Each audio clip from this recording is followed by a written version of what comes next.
Antes de iniciar, queridos, nós queremos orar mais uma vez. Pai querido, obrigado pelo privilégio de estar na Tua presença, porque o Senhor já está aqui, através do Espírito Santo, sendo derramado, movimentando-se entre nós e dentro de nós. Obrigado por esta igreja que está crescendo para a glória do Teu nome. Obrigado pela liderança desta igreja, pelo ministério do pastor Felipe e por esta igreja estar brilhando aqui neste lugar em Palm Coast. Pai eterno, neste momento, quando vamos abrir a Tua palavra, pedimos que o Senhor derrame o Espírito Santo sobre mim e os meus irmãos, abrindo a nossa mente para que ouçamos a Tua voz nos falar. Em nome de Jesus. Amém. Amém. A viúva pobre. Esse é o tema que nós vamos falar com vocês. Na primeira vez que nós pregamos esse sermão foi lá em Jacksonville. Não deu para... Aliás, eu filmei tudo. Mas no final, quando eu cheguei em casa, na hora de fazer a edição, eu descobri que não tinha nenhum sermão gravado. Eu esqueci de ligar a máquina. Aí eu recorri ao pessoal que filmou, não é? A igreja sempre filma, como agora estão filmando aqui, lá também eles filmaram. Eu liguei, escuta, aconteceu um problema aqui, e eu não liguei a máquina, pensando no sermão, esqueci de ligar a máquina. E vocês poderão me passar aí uma cópia do sermão? E eles disseram, pastor, nós também não conseguimos gravar. Alguém não queria que o sermão fosse gravado. Alguém não queria. Esse alguém tem nome. Não é? Então eu disse para a minha esposa, eu vou esperar uma oportunidade que me convidem de novo para pregar em algum lugar e eu vou gravar esse sermão. E está sendo aqui hoje. Queridos, a história da viúva pobre. Abra sua Bíblia em Marcos capítulo 12. Marcos capítulo 12, vamos ler os versos 41 até o verso 44. E estando Jesus assentado defronte da arca do tesouro, observava a maneira como a multidão lançava o dinheiro na arca do tesouro. A arca do tesouro ficava no pátio do templo. Lembrem-se disso. Não ficava no lugar santo, nem no Santíssimo. Ficava no pátio, onde o povo tinha acesso. O povo não tinha acesso ao lugar santo, nem ao Santíssimo. Somente os sacerdotes e sumo sacerdote penetravam no lugar santo e santíssimo. Mas o povo entrava até o pátio, e ali estava a arca do tesouro. E Jesus se assentou bem na frente da arca do tesouro. Intencionalmente, Jesus se assentou ali. Deus faz as coisas intencionalmente. Assim como Ele escolheu também seguir um caminho um dia para encontrar com uma viúva que estava saindo pelo portão da cidade, levando o seu filho morto, o único filho morto. Ele escolheu seguir aquela direção para se encontrar com aquela viúva. Ele faz intencionalmente as coisas. E queridos, você está aqui nesta manhã intencionalmente. Deus o trouxe aqui. Temos aqui amigos ali de Connecticut, o Rômulo e a Neuza. Queridos, intencionalmente eles estão aqui. Deus planejou, nós não combinamos isso. Aqui diz que Jesus intencionalmente se assentou ali diante da arca do tesouro. E ele observava a maneira como a multidão lançava o dinheiro na arca do tesouro. Lançava quer dizer jogava. As ofertas eram feitas eram em moedas, não é? Moedas. Jogavam as moedas. Uns jogavam montões de moedas e fazia aquele barulho, porque era muita moeda. Quem podia dar bastante, dava bastante. E eles lançavam o dinheiro na arca do tesouro. E muitos deitavam muito. Vindo, porém, uma pobre viúva, deitou 2 pequenas moedas, que valiam 1 quadrante. 1 quadrante equivale a 1 centavo. 2 moedinhas que valiam 1 centavo. O que vale 1 centavo? Você, quando está andando por aí e você vê uma moedinha de 1 centavo no chão, você se abaixa para pegar? Quantos se abaixam para pegar? 1 centavo. Viu? Poucos. Queridos, pois esta era a oferta da viúva pobre. 1 centavo. Era o que ela tinha. E o verso 43. E chamando os seus discípulos, disse-lhes: em verdade vos digo que esta pobre viúva deitou mais do que todos os que deitaram na arca do tesouro. Jesus intencionalmente chamou os discípulos que estavam com ele, chamou a atenção deles e disse: estão vendo aquela viúva? Ela deu uma oferta maior do que todos que estão aqui. E o que mais Jesus disse? Verso 44. Por quê? Todos ali deitaram ou deram, não é? Do que lhes sobejava. Mas esta, na sua pobreza, da sua pobreza, deitou tudo o que tinha, todo o seu sustento. Jesus elogiou aquela que deu tudo o que tinha. Deu com sacrifício. Jesus disse: aqueles outros deram muito, mas deram do que sobrou. Não lhes faltou nada. Não fizeram nenhum sacrifício. Não negaram a si mesmos. Deram do que sobejava. Um rico, quando dá, para você pode parecer bastante, mas para ele não é nada. Nada. Esta semana eu assisti um vídeo do Elon Musk, conhecido no mundo todo, não é? E ele dizendo que a intenção dele era comprar a Globo por 8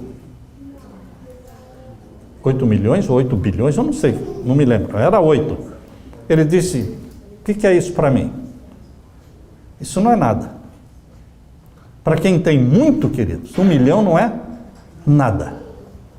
Mas Deus não valoriza a quantia da oferta que você faz, a quantia da oferta que você dá. Deus valoriza se você deu de coração e se você deu com sacrifício. Para o rico dar com sacrifício, você pode, por um pouco, imaginar o que significa para um rico dar com sacrifício? Imagine um pouco. Dar com sacrifício é dar alguma coisa que vai lhe fazer falta. Então, um rico, para dar com sacrifício, ele tem que dar muito, muito, muito, para sentir falta daquilo. Por isso, queridos, Jesus disse que é mais fácil um camelo passar pelo fundo de uma agulha. Não pense na agulha do alfaiate, da costureira. Não, não é isso. É a portinhola que tinha do lado do portão de Jerusalém. Portão grande, por onde todos entravam durante o dia, um portãozinho pequeno do lado. O portão grande à noite fechava, ficava só o portão pequeno. Quem chegava à noite na cidade tinha que entrar por aquela portinhola.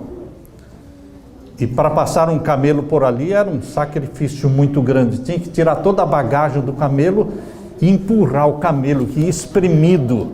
Entende? Passava espremido. Não podia levar nenhuma bagagem nele. Jesus disse: era mais fácil um camelo passar por aquela portinha do que um rico entrar no céu. Porque o rico não consegue dar com sacrifício, com raras exceções. Nós temos exceções sim de pessoas ricas que deram com sacrifício. Abraão deu com sacrifício, deu tudo, deu o próprio filho. Não é mesmo? Nicodemos deu com sacrifício. José de Arimateia deu com sacrifício. Pessoas ricas. José Bates, aqueles que já moraram ali em New Bedford. Sei que aqui alguns moraram lá, não é? José Bates, ali na Nova Inglaterra, ele deu com sacrifício. Ele tinha dinheiro. Ele foi dando, até o momento em que ele não tinha dinheiro para comprar 1 quilo de trigo, de farinha, de trigo. E a esposa disse: José Bates, e não tem dinheiro mais para comprar nem 1 quilo de farinha. Chegou este momento, porque ele deu. Sabem quanto Ellen Gold Harmon, quando ela era solteira, Ellen Gold Harmon, sabe quanto ela ganhava por dia? Ajudando o pai a fabricar chapéu? 25 cents por dia. 25 cents por dia. E ela disse: Deus tirou de mim todas as vaidades femininas. Por que ela disse: Deus tirou de mim todas as vaidades femininas? Porque o rosto dela ficou desfigurado com a pedrada que ela teve. E ela ainda era tuberculosa. Dormia sentada, porque não podia deitar, porque sentia o pulmão sufocando. Ela tinha problema desta doença. E ela trabalhava ali sentada, fazendo a copa do chapéu, e ela ganhava 25 cents por dia. E ela reservava esse dinheirinho para os folhetos, os panfletos, para a obra missionária. O que ela guardava para si mesma? Nada. Nada. Pobre. Pobre. Quem já foi lá em Battle Creek, já viu a casinha onde Tiago White e Ellen White moraram quando chegaram ali no começo da igreja? Uma casinha muito pequenininha, muito simples, mas deram tudo. É mais fácil o pobre dar tudo do que o rico dar tudo? É mais fácil o pobre dar tudo. Ele diz: eu já não tenho nada mesmo, então. Mas o rico dar tudo? Lembra a história do jovem rico? Vai, vende tudo o que tens, dá aos pobres e siga-me. Ele saiu triste, porque ele amava o que ele tinha. O pobre vai amar o que ele tem, ele quase não tem nada. Então, queridos, Jesus sempre valorizou muito os pobres. Ele nasceu pobre. Poderia ter nascido rico. O pai poderia ter planejado o filho para nascer rico. Por que não? Poderia ter nascido num berço de ouro, não numa manjedoura, não no meio dos animais. Poderia ter escolhido a melhor e a mais abastada família para ser o lar do seu filho, mas escolheu José e Maria, pobres, campesinos, carpinteiro. E ainda perdeu o pai novo. José deve ter morrido quando Jesus tinha aí seus 15, 16, 17 anos. José morreu. E Jesus tocou a carpintaria. Por isso ele passou a ser conhecido como carpinteiro de Nazaré. Não porque o pai era, porque ele, Jesus, era carpinteiro de Nazaré, com mãos calejadas, segurando o martelo, segurando o serrote, as ferramentas. Ele sabia o que era ser pobre. O pai escolheu que ele nascesse pobre, vivesse pobre, dizendo: filho, é melhor assim. Vai ser mais fácil você conseguir resgatar a família humana desta forma. Bem-aventurados os pobres, disse Jesus. Queridos, o cristianismo é chamado de a religião dos pobres, porque a maioria que seguia Jesus era pobre, mas existiam alguns ricos. Mas Paulo diz na sua primeira carta de Paulo aos Coríntios, abra sua Bíblia, primeira carta de Paulo aos Coríntios, ele fala que existiam alguns ricos, mas muito poucos. Capítulo 1, vamos ver aqui, o verso 26. Porque vejam, irmãos, a nossa vocação, porque não são muitos os sábios segundo a carne, nem muitos os poderosos, nem muitos os nobres, que são o quê? Chamados. Deus chama todos, mas são poucos que seguem. Por isso que quando a Bíblia fala de José de Arimateia, de Nicodemos, destaca porque dos ricos, foram poucos que seguiram Jesus. No primeiro século, quando Paulo viveu e escreveu a sua carta, ele está dizendo que eram poucos os poderosos, poucos os nobres que são chamados, verso 27, mas Deus escolheu as coisas loucas deste mundo para confundir as sábias, e Deus escolheu as coisas fracas deste mundo para confundir as fortes, e Deus escolheu as coisas vis deste mundo e as desprezíveis e as que não são, para aniquilar as que são, para que nenhuma carne se glorie perante Ele. Onde fica o evangelho da prosperidade, hein? Se o plano de Deus é que você fosse próspero e rico, começaria pelo filho dele, filho de Deus. O evangelho da prosperidade não é da Bíblia. Porque dá a entender que os que são ricos são abençoados por Deus e os pobres são amaldiçoados por Deus. Mas não é assim. Jesus disse: bem-aventurados os pobres. Esta viúva pobre, ela não deu um pouco, ela deu tudo que ela tinha. Deu com sacrifício. Você, quando devolve o dízimo, você não dá o dízimo. Você devolve, porque não é seu. Quando a gente acha alguma coisa que não é da gente, a gente devolve. Nós devolvemos o dízimo, porque pertence a Deus. Mas nós podemos ser avaliados em nosso caráter, em nossa generosidade, na oferta. E o pastor disse que alguns dão dízimo e não dão oferta. Então eles não dão nada. Porque o dízimo não é dar. O dízimo é devolver. E se o seu dízimo não vem acompanhado de uma oferta correspondente, você não está dando nada. É como se você dissesse assim: Senhor, eu já acho que o dízimo é muito, tá? Então tá aí esse 10% aí, e é isso aí. E fique contente com isso. Mas na realidade ele não está dando nada. Quando eu tinha 17 anos de idade, eu fiz um plano de 10% de dízimo e 10% de pacto, de oferta. 17 anos de idade.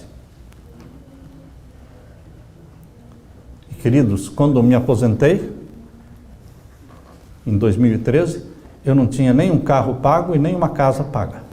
Não tinha. Falei: Senhor, minha vida foi construir igrejas.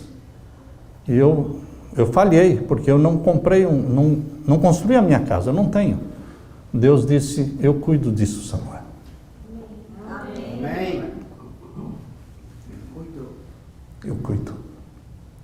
Continue fazendo o trabalho que eu dei para você fazer. Eu cuido do resto. Deixe comigo. Vocês sabem o que é uma mulher que eu não conhecia, uma filha de Deus, me telefonar lá do Rio de Janeiro e falar assim: Pastor Samuel, eu assisto seus vídeos e Deus está me falando que eu devo pagar a sua casa. Amém. Como pagar a minha casa? Sim, para quitar a sua casa.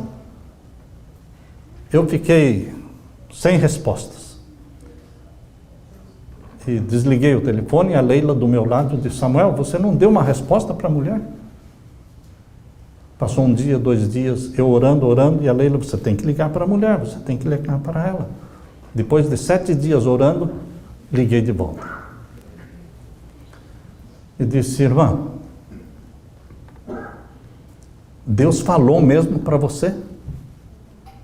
Que era para quitar a minha casa? Falou. Você não sabe quanto eu devo na minha casa. Como é que ele falou? E ela perguntou: quanto você deve na sua casa? Eu falei: eu devo 50 mil. Era uma casa barata, né? Paguei 69 mil na casa, tinha pago 19 mil, devia 50 mil.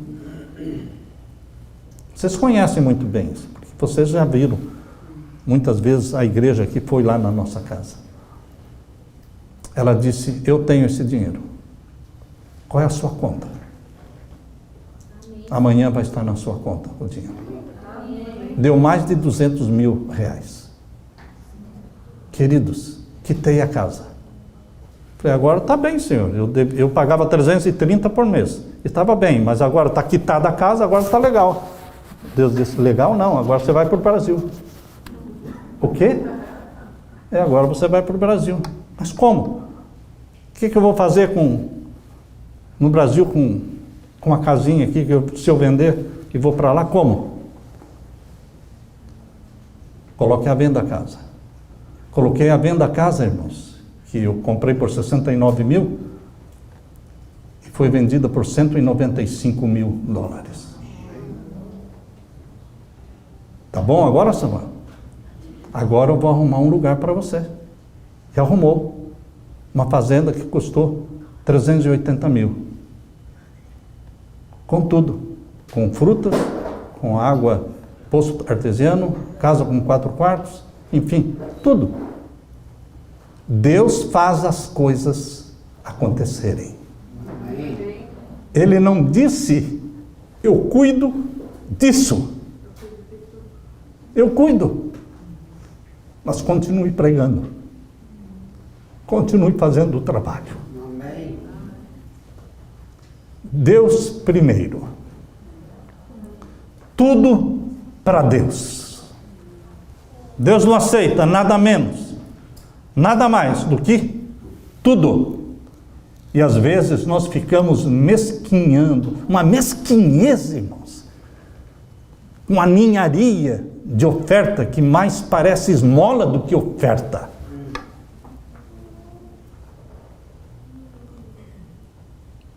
Deus deu tudo que Ele tinha no céu para salvar você.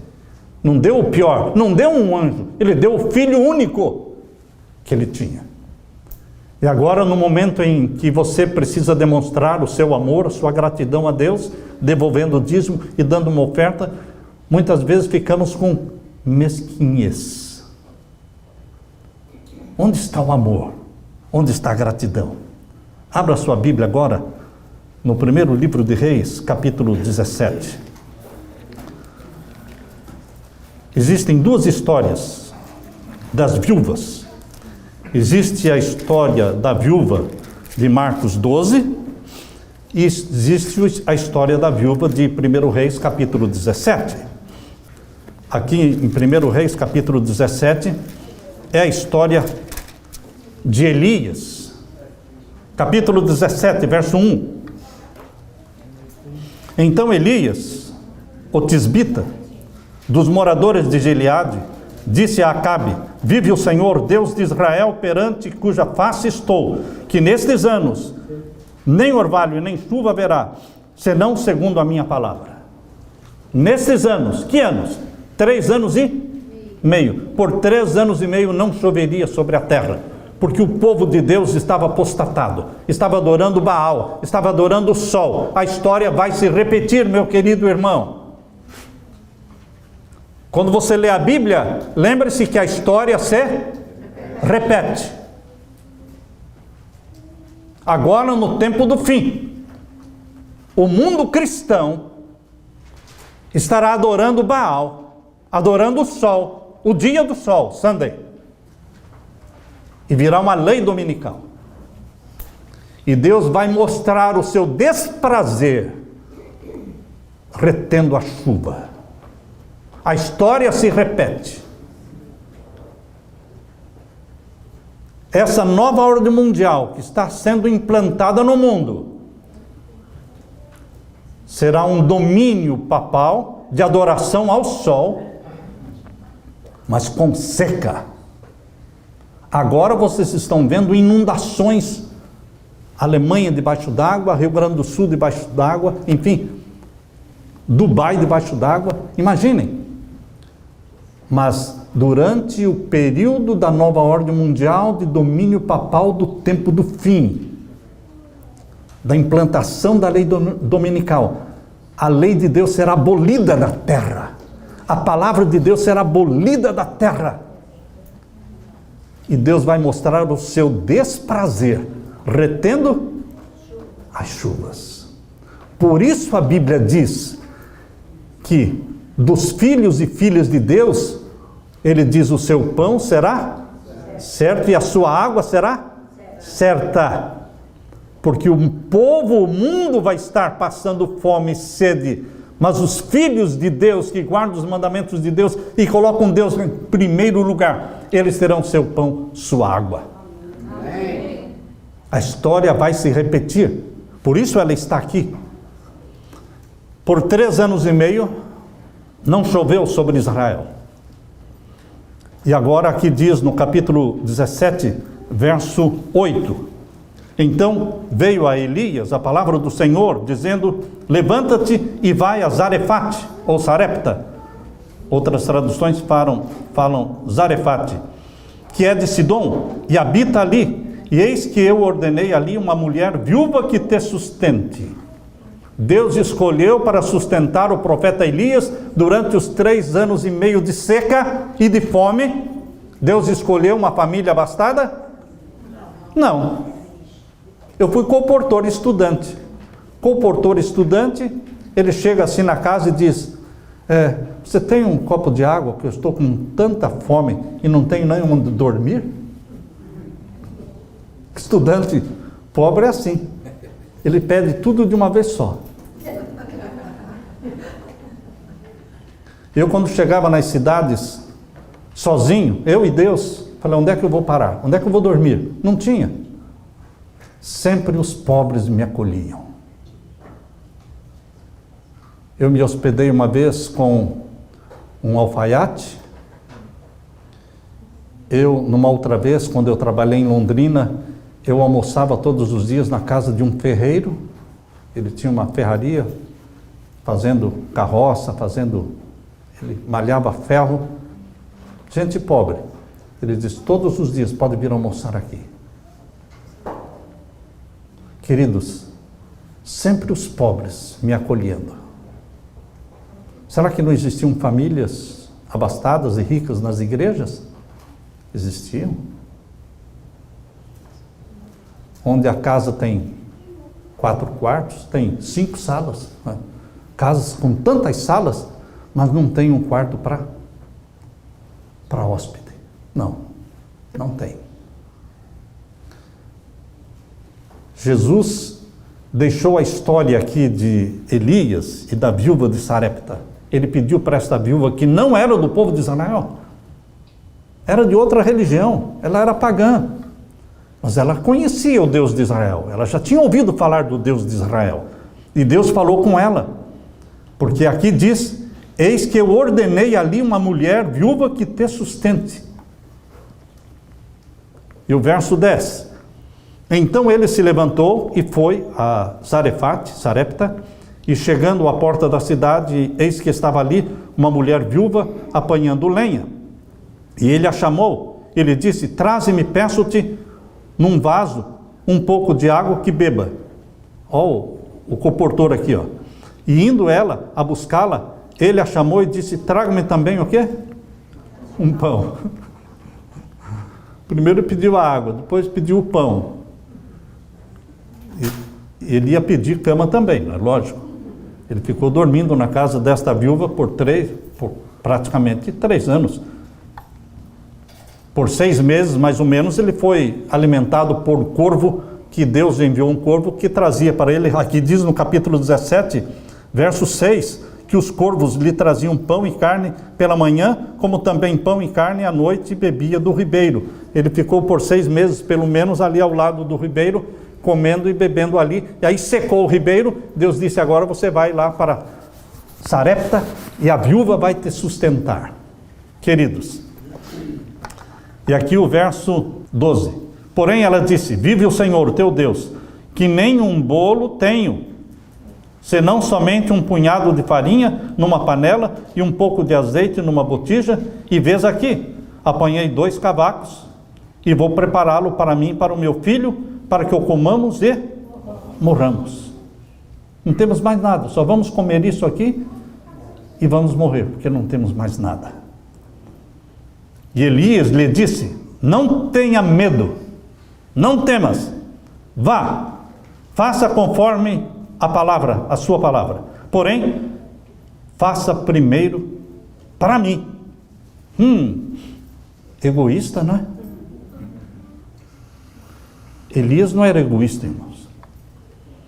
É que Deus disse para Elias: Elias, você vai ali e você me representa ali. Você vai estar me representando ali naquele lugar. E eu não aceito o segundo lugar. Eu não aceito o último lugar. Eu só aceito o primeiro lugar. Deus só aceita o primeiro lugar. Ou você coloca Deus em primeiro lugar, ou Ele não está com você. Não é dar qualquer coisa para Deus, é dar tudo. A viúva da história que Jesus contou deu tudo. E esta viúva aqui? Deu tudo. Porque ela só tinha um punhado de farinha e ele disse: faça primeiro para mim. Quem não conhece Deus vai dizer: não, Elias foi egoísta e Deus é egoísta. Não, Deus não é egoísta. Deus é Deus. Deixe Deus ser Deus na sua vida. Você só deixa Deus ser Deus na sua vida quando você o coloca em primeiro lugar. Ele dá as ordens. Você recebe o salário, primeiro separa o santo dízimo. E depois separa a oferta. 10%, 8%, 5%, você estabelece a sua porcentagem. Isso é a critério seu. Com oração você faz isso.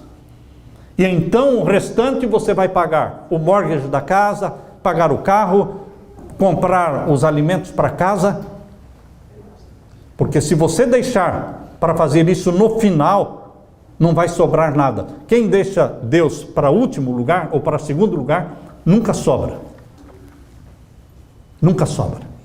Mas esta mulher colocou Deus em primeiro lugar quando colocou Elias em primeiro lugar. E aqui diz que nunca faltou nada para ela. Leia comigo o capítulo 17 que estamos lendo de 1 Reis, verso 14. Porque assim diz o Senhor Deus de Israel: a farinha da panela não se acabará, e o azeite da botija não faltará, até o dia em que o Senhor dê chuva sobre a terra. Isso aconteceu 3 anos depois.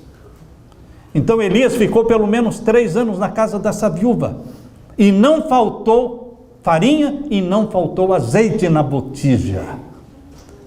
Meu querido irmão, quando Jesus disse, lá em Mateus 6, 33, coloque em primeiro lugar, busque em primeiro lugar o reino de Deus e a sua justiça, e todas as outras coisas serão acrescentadas. É exatamente isso que Deus quer que você e eu façamos. Deus em primeiro lugar. Deus merece tudo, merece o melhor. Ele aceita nada menos, nada mais do que o melhor, o primeiro lugar. Tudo para Deus. Tudo para Deus. A minha voz, as minhas aptidões e talentos, o meu corpo é templo do Espírito Santo. A minha casa, que não é minha, é de Deus, porque é Deus que deu. Se é de Deus, eu vou receber aqueles que Deus pedir que eu receba. Tudo para Deus. Nesse momento, eu quero deixar aqui o apelo para que você consagre tudo para Deus, colocando Deus em primeiro lugar, colocando Jesus no trono do seu coração, porque Ele merece. Aleluia! Que Deus derrame sobre você o Espírito Santo. Amém? Amém. Amém. Oremos. Vamos ficar em pé. Pai querido, o Senhor merece tudo que temos, tudo que somos. A voz, o nosso corpo, as habilidades e talentos que o Senhor nos deu.